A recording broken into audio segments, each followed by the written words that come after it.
CTV Edmonton, local breaking news with Nariman Isa. Good evening. 10 people are dead, including the suspect, after a mass shooting at a BC high school. Now, the shooting took place in Tumbler Ridge, about a 7-hour drive northwest of Edmonton. Mounties say they first received a report of an active shooter at the Tumbler Ridge Secondary School earlier this afternoon. RCMP are not confirming just yet if the suspect was a student at the school. RCMP says the shooter was killed in what appears to be a self-inflicted injury. Now, 6 people were found dead inside the school, and 1 victim died while being taken to hospital. 2 others were airlifted from the school with serious injuries.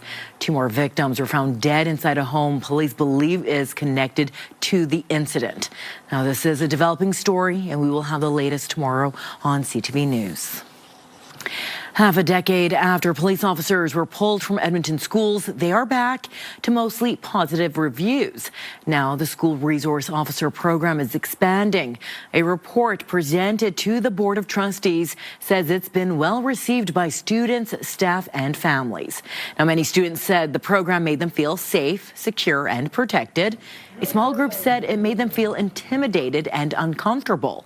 The School Resource Officer Program, or the SRO program, was put on hold in 2020 due to concerns over the impact it had on racialized and marginalized students. Now, last year, it was reintroduced in 6 high schools. A mental health therapist was also brought into those schools. One principal says her school's SRO called a special team for help when a student suffered a mental health episode. So to have the expert there who had access to more expertise and to get us the correct resources was immense, both in terms of my feelings of doing an adequate job as a principal, but also in terms of getting that child to safety. Now, more than 4,500 students, 400 staff, and 143 family members took part in the survey. The program is being expanded this month, bringing SROs into another high school and 6 junior highs. A major change to infill housing rules that failed to pass last summer is making a comeback. City Council's Urban Planning Committee is debating a number of changes to the zoning bylaw, including capping infill projects at 6 units unless they're on a corner lot. Now, this discussion comes after about 8 months, after Council tweaked infill rules the first time. Now, those changes shrunk the maximum building size, among other adjustments.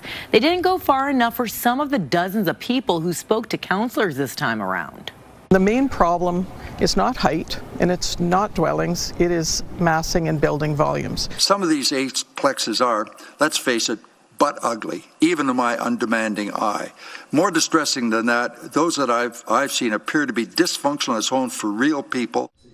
The maximum unit reduction is back on the table now as city staff attempt to respond to concerns from some Edmontonians and public pressure on council. Now, city planners recommend restricting mid-rise projects to arterial roads on lots that are either close to transit or on a corner, and limiting projects inside neighborhoods to 3 stories with a maximum of 6 units unless they are on a corner.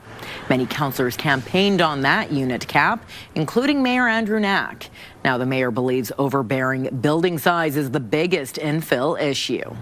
It might have more windows on the front. There might be some other changes, but the actual sort of rectangular box built form is still very much allowed with even the 2025 changes.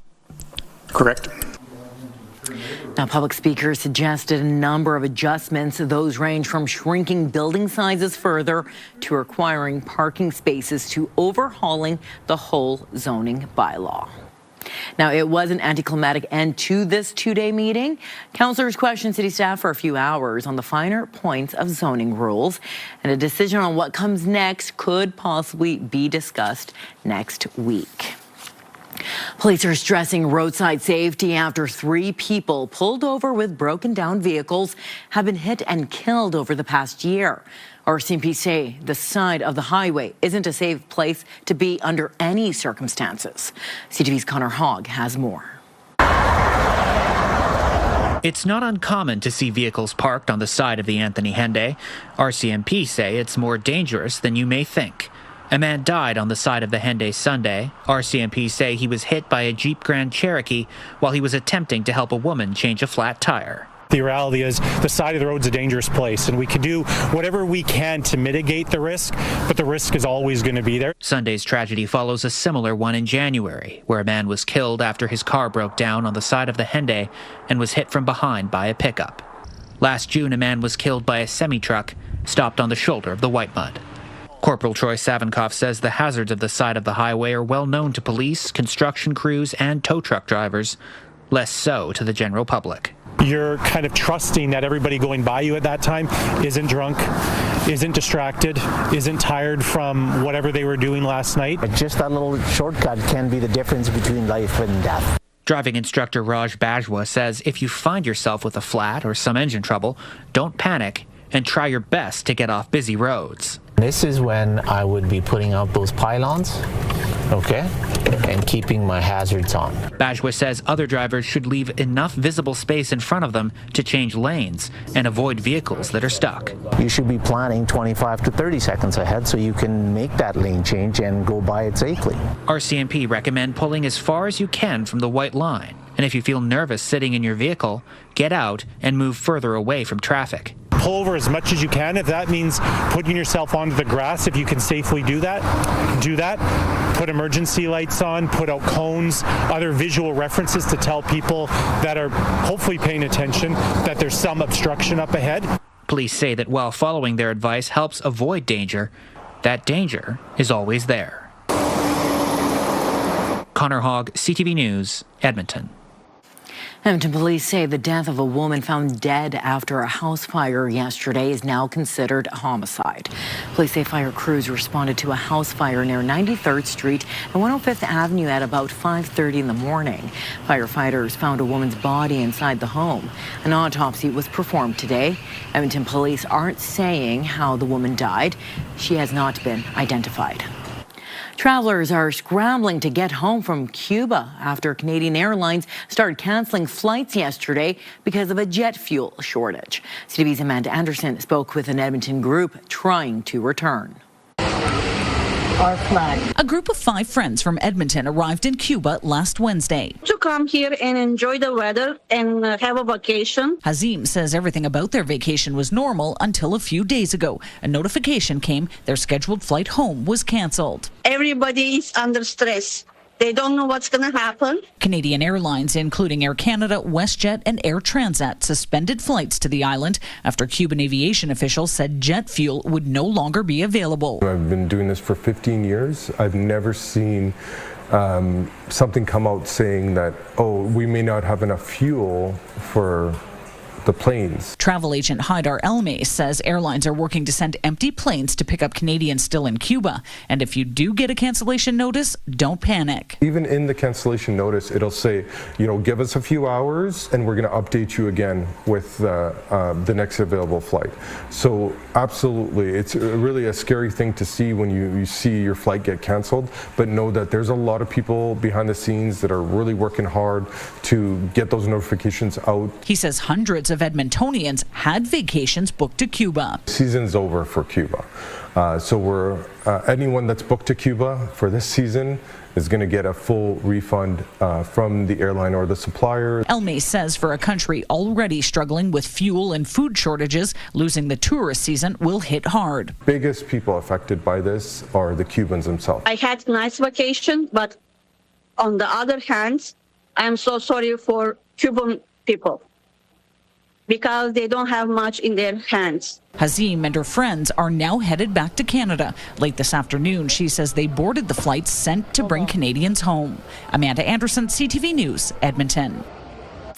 The head of the Assembly of First Nations says separatists are wasting a lot of time threatening to take Alberta out of Canada. Cindy Woodhouse says it's simply not going to happen.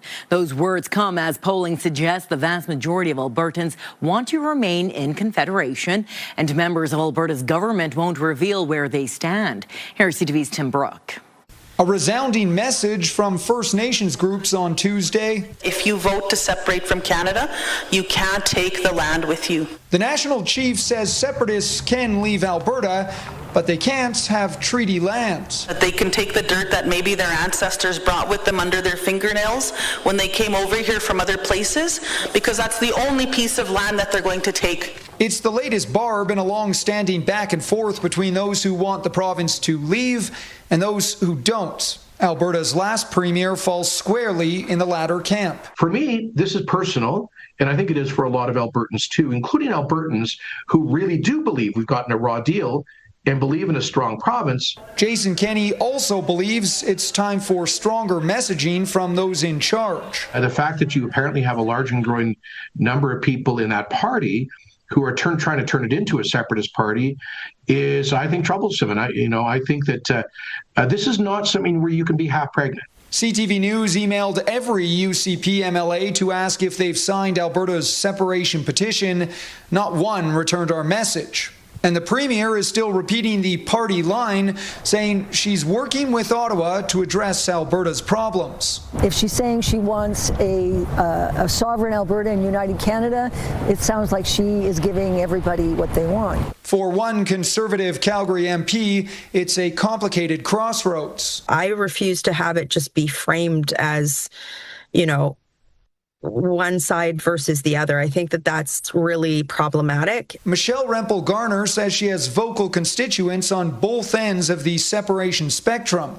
She tells us it should be a learning moment that long-term can address real problems. I just caution people who might be tempted to devolve this into a rote political wedge to have a moment of sobriety and say, no, this is a moment to bring people together in a constructive way. The petition for Alberta independence needs roughly 178,000 signatures by May to force a referendum. Tim Brooke, CTV News, Calgary. Alberta's chief electoral officer says signature collection can begin for a petition against coal mining in the eastern slopes of the Rocky Mountains. Corb Lund's Citizen Initiative petition will need just shy of 178,000 signatures to be successful. Lund had to apply twice for the petition after a rule change by the provincial government. The petition requests the province create legislation prohibiting any new coal mining activity in the eastern slopes of the Rockies. Signature collection can begin tomorrow, and it will end on June 10th. For the fourth time since 2019, the Birkebeiner has been cancelled.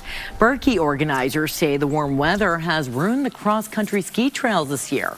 Friday's Nordic Fair and Sunday's skate ski events in Cooking Lake Blackfoot Provincial Recreation Area are also cancelled. The Birkie is a 3-day cross-country ski event that's been around for decades. Since 2019, it's been cancelled for a variety of reasons, including the heat, the cold, and COVID. Despite recent struggles, there are no plans to change the Birkie's long-standing date. If we move to January, that's a cold month generally.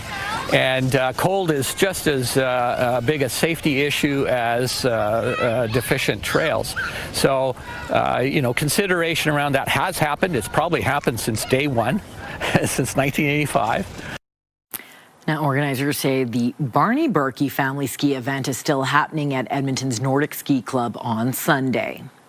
Well, 2 members of Canada's Olympic biathlon team, an athlete and a coach, got their start here in Edmonton. Jasper Fleming was born in St. Albert. He is Canada's youngest biathlon competitor at the Olympics. On Sunday, the 20-year-old competed in the shooting and skiing mixed relay. Today, he took part in the men's 20K race. Now, one coach he's worked with for years is there too. Helene Jorgensen has a long history of training athletes out of the Nordic Ski Club in Edmonton. Both say the Olympic experience so far has been bigger and more satisfying than they could have imagined. I think that 2030 and 2034 are the games that I'm really trying to go for in terms of performance.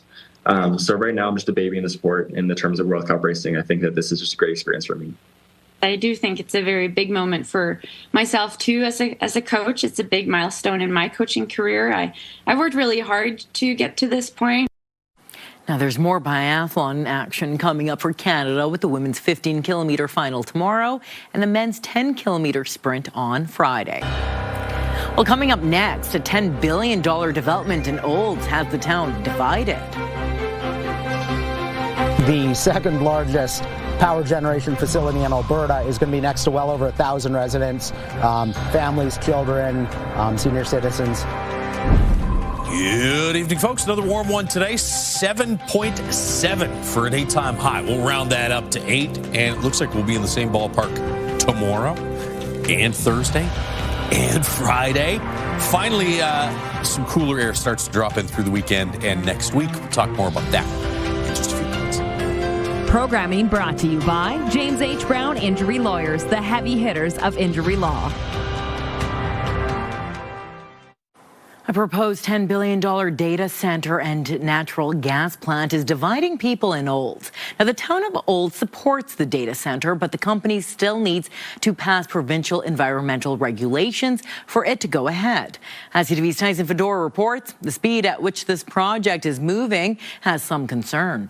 A large parcel of vacant land on the east side of Olds at highways 2A and 27 is on track to become one of the largest data hubs in the country. Economic impact, I would expect, would be felt outwards from this project throughout Canada. Central Alberta is certainly as a whole. Synapse Data Center is planning to pump $10 billion over 2 years into a facility to support rising demand for artificial intelligence, cloud computing, and data-intensive technologies. Our component itself can start as part of the municipal permitting process. The natural gas plant is covered fully under the provincial permitting process, so we can't start construction on that until we receive those permits. So mid-2026 is still the focus. The 1.4 gigawatt facility will include a natural gas plant. The company says water use will also be on a closed-loop system. They're not going to be hooked to the power grid. They are going to be developing their own power through natural gas turbines that will be running on site. Some residents in the community of nearly 10,000 are concerned about noise, environmental and health issues, along with a lack of public engagement. The second largest power generation facility in Alberta is going to be next to well over 1,000 residents, families, children, senior citizens. No setbacks, no buffers. It's kind of unprecedented. While others support the development that will bring jobs and tax revenue for the community. It's going to get built somewhere. They're being built throughout our province right now, Red Deer and other communities. So having one built in our community is that linchpin type industrial complex that can make our town long-term sustainable. The town and company expects the project will create 2,000 construction jobs and 1,000 long-term high-tech jobs. Environmental permitting could take another 4 months before shovels are in the ground. Usually what this does is it attracts other investors as well to town. Tyson Fedora, CTV News, Olds. The Alberta Institute for Wildlife Conservation saw a record-breaking number of patients in 2025. The Institute treats and cares for a variety of animals year-round. Last year, it assessed 2,103 animals, its highest number ever. Patient intakes included birds, mammals, reptiles, and amphibians. Now, staff say over the last 10 years, they've seen an increasing trend for wildlife rehabilitation services.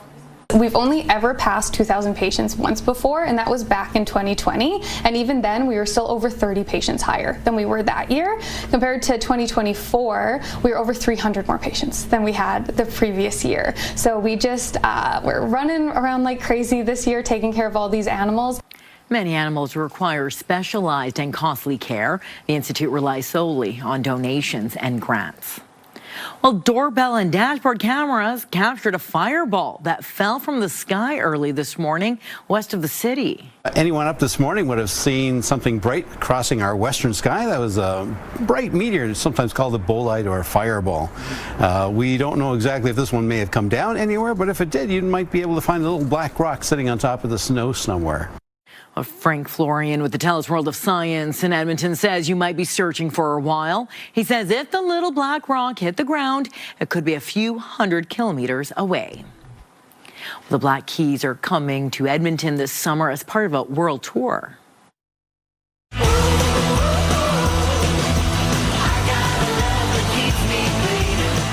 Now, the story is in support of the band's upcoming album release. The American rock duo will perform at Rogers Place on June 3rd. Tickets go on sale 10 o'clock Friday morning.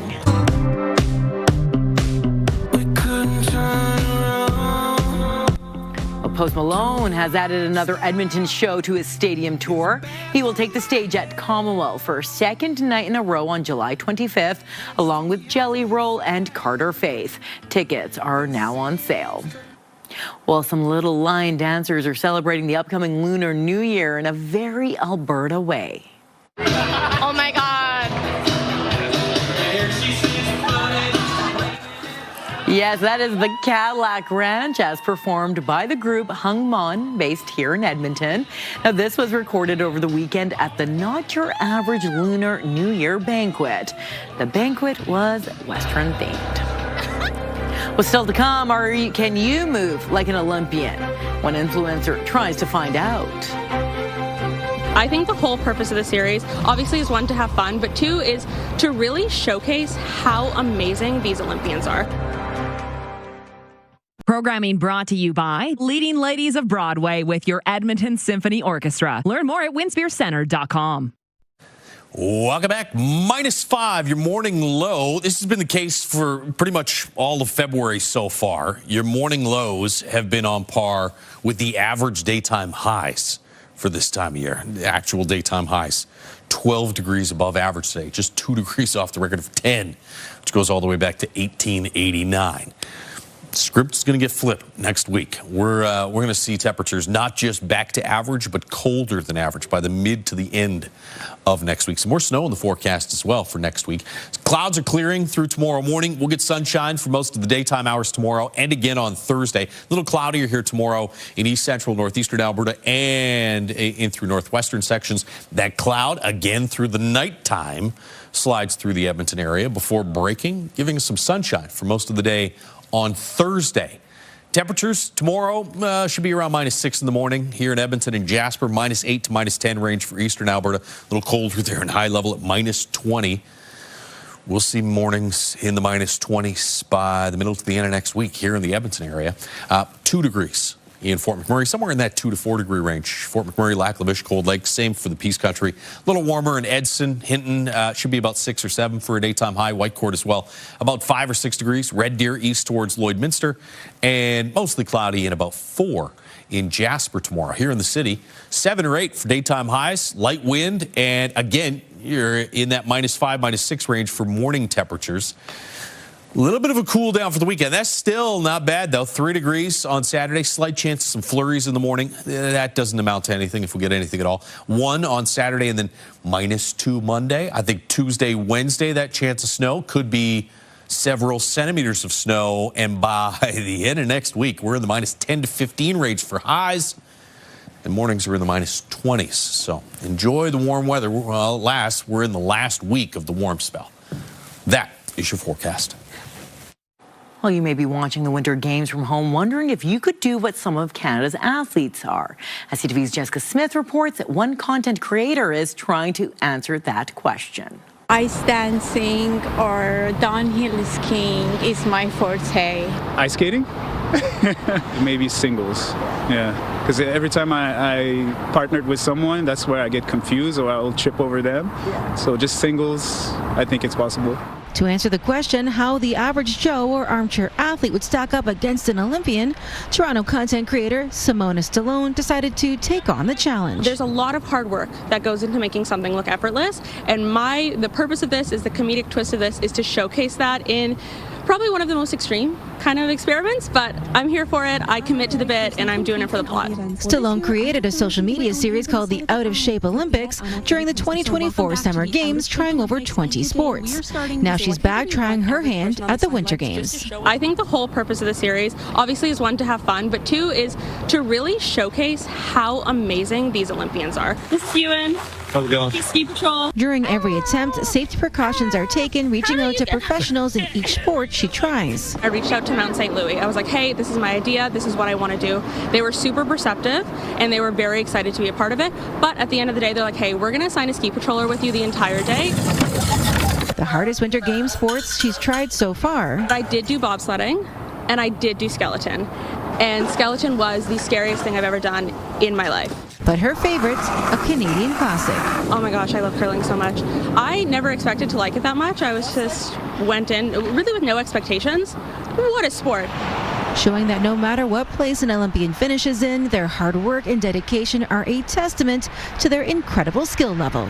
Up next for Stallone, she's going to try her hand at figure skating events along with a little bit of snowboarding to continue to show her support for the Winter Olympics and its athletes in her own special way. Jessica Smith, CTV News. That's all the time we have for tonight. Thank you so much for watching. Have a good rest of your evening. Good night.